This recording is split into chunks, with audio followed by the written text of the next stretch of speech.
Right, so hello and welcome back to Books and Things, and welcome to another video, and today I'm going to be talking about some of my favourite classic authors.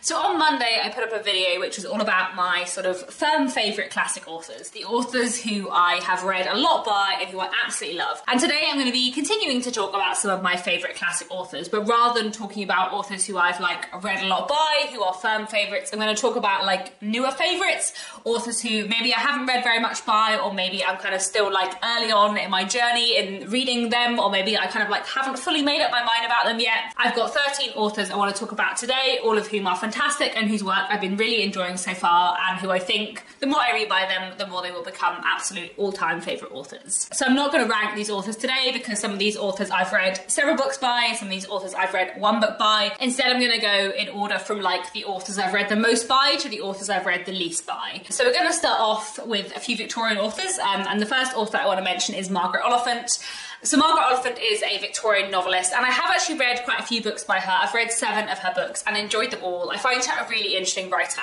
However, I'm not very far into her books at all. She wrote something like 100, I think. She wrote a lot of books, and I also feel like I have loved some a lot more than others. So my favourite book by her is Hester, which I think is fantastic. This is the story of a young woman who moves to a new town where she meets an older relation of hers who is a woman who runs a bank, and it's about kind of Hester and Catherine, this older woman's kind of interaction and their sort of fraught relationship. They don't really like each other, but partly because they're quite similar, and it's all kind of about the position of women in the 19th century, and I just really absolutely loved it. I think it's fantastic. I also really enjoyed Margaret Oliphant's novella Queen Eleanor and Fair Rosamond, and I have enjoyed several other books by her too, mostly from her Carlingford Chronicles series. However, while I have been really enjoying reading the Carlingford Chronicles, which are a series of interconnected novels set in the same town, I feel like I didn't love them nearly as much as I loved Hester, so I feel like I need to read more by Margaret Oliphant before I really know whether she's an absolute favourite author. But so far I have been really enjoying her books, and yeah, I definitely want to read more by her. I feel like she writes really interestingly about Victorian gender roles and writes books that kind of challenge Victorian gender roles. I find her writing really readable and enjoyable. I feel like she writes about small towns and communities really well, and yeah, I just really like her books a lot, and I need to read more. Sticking with the Victorians, the next author I wanted to mention is George Gissing. I've read 5 of his books. He's a fantastic late Victorian writer who writes wonderfully about kind of social problems, usually in urban areas. I think everything I've read by him so far is set in London, and often kind of looks at disadvantaged social groups and kind of what a struggle life can be for a lot of people at this point in time. I love a lot of his books. Out of the 5 books I've read by him, 4 of them were 5 stars. I absolutely loved them, and then one of them, The Whirlpool, I was just much less fond of. But the other 4 books I've read by him, The Netherworld, The Unclassed, New Grub Street and The Odd Women, I absolutely love. I think my favourite is probably The Odd Women, which is a book about kind of the New Woman movement in the late 19th century, about several women who are kind of breaking with the traditional roles for women in Victorian society. But I also really love The Netherworld, which is a book all about working class society in London and various families who are really struggling to get by, and it's just grim but absolutely fantastic. I often say that Gissing is the urban Thomas Hardy. I feel like his books have a very similar vibe to Thomas Hardy, by which I mean intensely depressing but also intensely brilliant. To be honest, I feel like I have already decided that Gissing is a favourite author. I feel like maybe he should have been on the firm favourites video on Monday. But I have only read 5 of his books, and I think he wrote about 20, so I am still at the beginning of my journey with George Gissing, but I do think he is fantastic, so you know. Another Victorian author who I think is a will-be possible favourite is Dinah Mullet-Creek. I discovered her a couple of years ago when I read this book, Olive, and I absolutely loved it. Since then, I've also read John Halifax Gentleman and A Noble Life, both of which I really loved too, though not quite as much as Olive.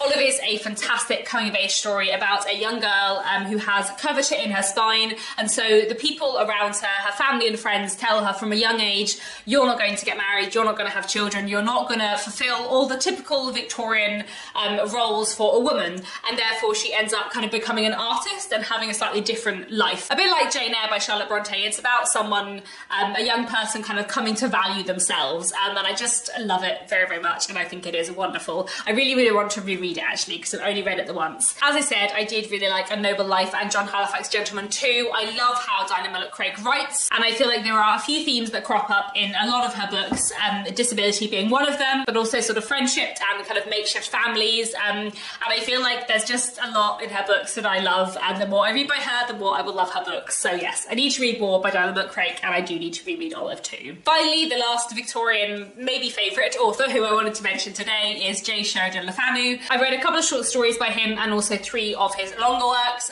Carmilla, which is a vampire novella, The House by the Churchyard, which is a fantastic work of historical fiction with lots of mystery and intrigue in, and also Uncle Silas, which is my favourite book by him, I think, maybe, which is a kind of mysterious Victorian Gothic, little bit of horror story about a young girl who ends up going to live with her Uncle Silas in a house where many years ago someone died in mysterious circumstances, and everything goes on from there.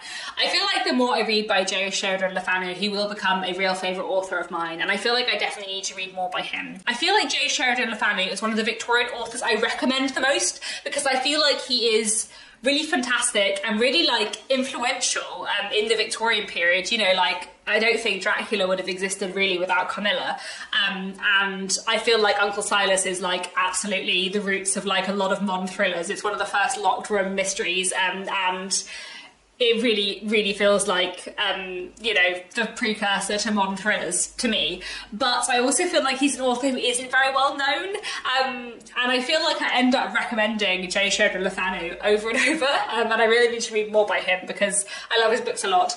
Uncle Silas, I think is my favourite, because I feel like when I read it, I gave it 4 stars, and I was like, yeah, that was really good. But I feel like since then, I have thought about it a lot, and the more I thought about it, the more it's become one of my favourites, and I feel like now I talk about it like it's one of my favourite Victorian novels of all time, so I feel like I need to reread it. I also would say that the first time I read Uncle Silas, I listened to an audiobook, and it was a slightly odd audiobook. I don't think it was done terribly well, so I feel like actually I want to reread it, reading it physically, and I will probably love it even more. And just, yeah, I think it's fantastic. J. Sheridan Le Fanu is great, and yeah, I feel like I need to read more by him, and I feel like he will end up becoming one of my all-time favourite Victorian authors. Okay, we're finally moving away from the Victorians, and we're moving from 19th century Britain to 19th century Brazil, because another maybe favourite classic author of mine is Machado de Asis, who is a late 19th century Brazilian writer whose books I have been loving so far. So I've read 3 of his books, The Alienist, Dom Casmurro, and this book, which is the posthumous memoirs of Brás Cubas. This one is my favourite. I love it a lot, but I really like all of his books, partly because they're all a bit different, but also because I feel like Machado de Asis writes like really self-consciously, where he is like writing a story but also like commenting on the fact that he's writing a story. I feel like all the books sort of have that element, but in quite different ways, and I just really, really like it. Like, I feel like just the way he uses the form of the novel is excellent. The idea behind the posthumous memoirs of Brás Cubas is that it's about a man who is writing his memoirs after his death, and he's just like reflecting on his life, but it's a very, very like self-conscious meta book where like he'll write a chapter and then at the end of the chapter be like, this chapter wasn't very interesting, so maybe I'll just cut it. And there's a lot of like really interesting playful use of form in it, and I just really, really enjoy it. He's an excellent writer. His books are really interesting and kind of really fun as well, and yeah, I'm excited to read more by him in the future because I'm just really enjoying discovering his work so far, and I feel like the more I read by him, the more he'll become that favourite author of mine. I also wanted to mention Daphne de Maurier. I have read 3 of her books, Rebecca, Jamaica Inn, and My Cousin Rachel, all of which I really enjoyed. Rebecca is probably my favourite, but I really like all of her books. I feel like they are very, very atmospheric, and I feel like she writes kind of complicated, morally grey characters in a really interesting way, as well as like just creating atmosphere and setting so vividly. Rebecca is, to my mind, a little bit of a Jane Eyre telling, and one of the things I love about Rebecca is the way it interacts with Jane Eyre. I think I did a video about this ages ago, years and years ago, which I might link down below, and Basically, Rebecca is about a young, unnamed narrator who marries an older man, and when she arrives at his house, she finds that the house is sort of metaphorically haunted by his first wife, Rebecca, who everybody loved, and she just can't stop hearing about Rebecca from everyone, and things go a little bit mysterious after that. I really love Daphne de Maurier so far. I really like her writing. I went through like a little patch of reading her books a few years ago, and then I just haven't read anything by her since. So I definitely want to read more by her, because I do feel like she's one of those authors where the more I read by her, the more she'll become my favourite of mine. I would be interested to know if anyone has any recommendations of where to go next with her work. I mean, to be honest, with all of the authors I'm mentioning today, I would like to know where to go next, but especially with Daphne de Maurier, because I feel like basically I've read the 3 really famous ones, and there are some other ones by hers that are a bit famous. I feel like Frenchman's Creek I have heard of, but I sort of feel like the 3 I've read are the ones that I hear a lot about, and then the rest of her work I've heard a lot less about, so it would be good to know if people have any suggestions for where I should go next with Daphne de Maurier. I think I forgot to say that Daphne de Maurier is a 20th century British writer.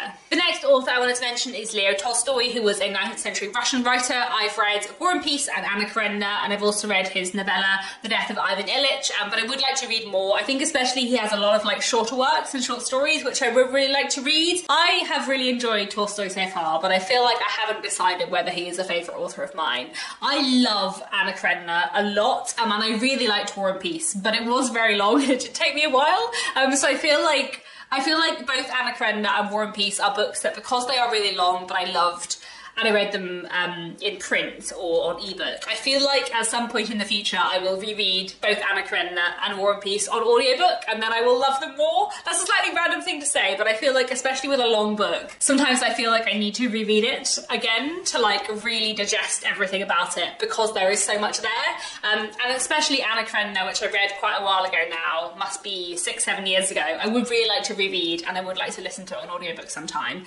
But I really loved Anna Karenina a lot. I found the characterization fascinating. War and Peace too. I feel like his long, winding novels with lots of different elements are just really, really interesting, and all the like different character dynamics are really well done, and some of the characters like hugely come to life. I really, really like Tolstoy's writing too, and yeah, I would like to read some of his shorter works, and I would like to reread Anna Karenina sometime. The next author I wanted to mention is Shirley Jackson, who is a 20th century American writer. I have only read 2 of her books, We Have Always Lived in the Castle and The Haunting of Hill House, but I think she is an absolutely fantastic, amazing novelist, and I really want to read more by her, so again, any recommendations of where to go next would be good. I absolutely love the way Shirley Jackson writes. I feel like she has a truly fantastic writing style. Her characters are so vivid, her writing is fantastic. The twists and turns and the like mix of sort of charming stuff and horror, it's just like fantastic.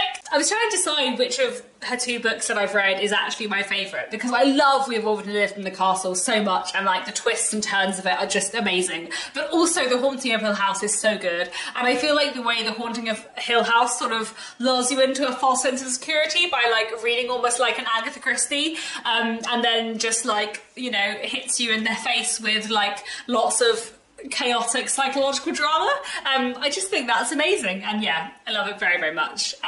Yes, Shirley Jackson is amazing. I definitely need to read more by her, because I feel like she will be, sooner or later, one of my absolute favourite authors. Sticking with writers from the US, I also wanted to mention Edith Wharton, who is a early 20th century American writer. I have read 2 of her books, Ethan Frome and The House of Mirth, both of which I really, really liked, but I feel like I definitely need to read more. I really love her writing style. I really love the way she looks at like society and hopelessness. That seems like a very bleak thing to say an author looks at, but I feel like both The House of Mirth and Ethan Frome look at like people giving up hope, but also the hope that people who are hopeless can sometimes find briefly. Like, I don't know, I just think they're great. She's an author actually who does remind me a little bit of Thomas Hardy too. Her and George Gissing and Thomas Hardy would be like an interesting trio to look at, I think. Maybe I've just read some of her grimmer books, I don't know. But yes, I really, really want to read more by Edith Wharton. I feel like she's an author, again, where the more I read by her, the more I love her books, and I've just been really enjoying reading her so far. The next author I wanted to mention is Barbara Pym. who is a 20th century British writer. I have read 2 of her books, this one, Quartet in Autumn, and also Excellent Women. Excellent Women I really, really loved, but it was quite a long time ago. I remember how I felt about it, but I don't remember that much about the book. Quartet in Autumn I read more recently, though still a little while ago, and really loved as well. Quartet in Autumn is actually also kind of a book about hopelessness. It's set in the 1970s, and it's about 4 people who retire from their job at the same time, and they have all been working together, but they kind of never got to know each other, and they're all like really, really lonely, and this book is kind of about their loneliness, but it's fantastic and it's magnificent, and incredibly written. And I feel like Barbara Pym is one of those authors where the more I read by her, the more I will love her. How many times am I going to say that in this video? I do feel like, though, she is an author who has the potential to go on to be one of my favourite authors of all time. I just need to read more books by her because I do think she's amazing, and I think her characterisation is really, really fascinating, and the kind of like way she looks at society and like mid-20th century British society is just fascinating. I feel like she has a lot in common with Jane Austen in terms of her like precision in capturing certain eccentricities and intricacies of the way societies work, although less cheerful than Jane Austen. I really need to read more about Barbara Pym. Next, I wanted to mention Jules Verne, who is a 19th century French writer. I have read 2 of his books, Around the World in 80 Days and Journey to the Centre of the Earth. I loved Around the World in 80 Days a lot. It's a massive favourite classic of mine. Journey to the Centre of the Earth I didn't like quite as much, but I did still really enjoy it, and I definitely want to read more by Jules Verne. He wrote a lot. There's a lot more of his books for me to read, and I feel like he is an author who might end up becoming a favourite the more I read by him. Possibly. I feel like he's one of those authors where it's going to depend on like whether more of his books are like Around the World in 80 Days or more of his books are like Journey to the Centre of the Earth. I was just thinking that Jules Verne is an author who is compared a lot to H.G. Wells, and I haven't put H.G. Wells on this list, though I sort of thought about it because some of H.G. Wells' books I absolutely love, especially his realist ones. But his science fiction I don't love quite as much, though I do really like it. So I feel like H.G. Wells is always going to be an author who I really value and who I want to read a lot by, but who isn't going to be like an all-time favourite author. And I kind of don't know at this stage in my reading of Jules Verne whether Jules Verne is going to end up being like a real favourite author or be like in the category with H.G. Wells where I'm like, I really like their books, but they're not going to be like all-time favourites. I don't know, we will see. Anyway, I have 2 authors left to mention, both of whom I've only read 1 book by, so whether or not they'll really be a favourite author of mine, who knows? But I did want to mention them anyway because the 1 book I have read by both of these authors I have loved so much that I feel like they could and should be a favourite author of mine in the future. So the first author I wanted to mention is Alexander Dumas. I read The Count of Monte Cristo a year or 2 ago.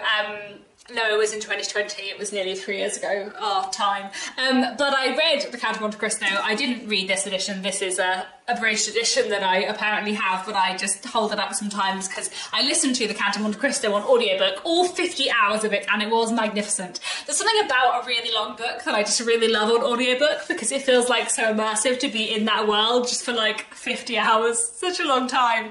I loved The Count of Monte Cristo a lot. Like, it was long, but it was also so worth it, and I feel like the characterization and the kind of richness of it and the epicness of it was just so great, and I thought it was fantastic. It is a sort of revenge story about a young man who gets falsely imprisoned early on in the novel and what he decides to do with his life when later on he gets out, and it's just amazing. I definitely want to read more by Alexander Dumas. I don't really know where to go next, so I'd be interested to know people's recommendations, whether the next place I should go should be The Three Musketeers or something else. Is there something shorter that I could read by him? Do I want to read something shorter by him? Do I just want another 50-hour audiobook? I don't know. Maybe that'll be when I finish the Mega Dickens read-along and I'm not listening to a massively long Dickens audiobook every other month, but, you know, we'll see. Finally, the last author on my list is Alice Walker. I feel like it's maybe a bit weird to put her in a list of my favourite classic writers when she is actually still alive, but she has been alive for quite a long time and has been writing for quite a long time, and the only book I've read by her is from the 80s, so I feel like she does, in my head, count as a classic writer, but maybe she shouldn't. Anyway, it doesn't really matter. I've only read one book by Alice Walker, which is The Colour Purple, but I love this book so much and I thought it was so fantastic that I really feel like I will just love everything else by Alice Walker when I get around to reading it. And I do feel like she should be and will be a favourite author of mine. The Colour Purple is set in the American South in the early 20th century, and it's about a young black girl called Celie, and the book is kind of her coming of age story and her coming to like understand herself. The Colour Purple is sort of a difficult one to talk about because the beginning of the book especially is really, really grim, and I feel like the way I hear a lot of people talk about The Colour Purple, and definitely the way I heard people talk about it before I read it, I thought it was going to be an intensely depressing book, and it isn't. Like, don't get me wrong, the first like half of the book, a lot of very depressing stuff happens, and Celie goes through a lot of trauma and awful experiences, but this is a book about finding happiness and like finding identity and community and family and finding like a sense of yourself and a way to understand yourself. And it has that sort of same quality of like Olive that I mentioned earlier and Jane Eyre that I mentioned on Monday, where it's about a young person like growing up and learning to say, oh, actually I matter too. And I just love that about it, and I think it is truly fantastic. And yeah, I really need to read more by Alice Walker, don't I? Immediately. I think I also read this in 2020, and in my head I read it like a few weeks ago, so I definitely need to read more by Alice Walker. Where has the time gone? So there we have it. Those are 13 possible favourite classic authors of mine. Classic authors who I've been loving so far, but I definitely need to read more by. I would be really interested to know for all of these authors if you have any recommendations of where I should go next with their work, because as I said, you know, I've read a little bit by these authors, but I haven't necessarily read a lot by these authors, and there's definitely a lot more out there for me to discover by them, but sometimes it's hard to know where to go next. So do let me know your thoughts down in the comments, and let me know if you have any like classic authors who you think will be favourites in the future but maybe haven't read enough by yet. That's all for now. Thanks so much for watching, and I'll be back very soon with another bookish video.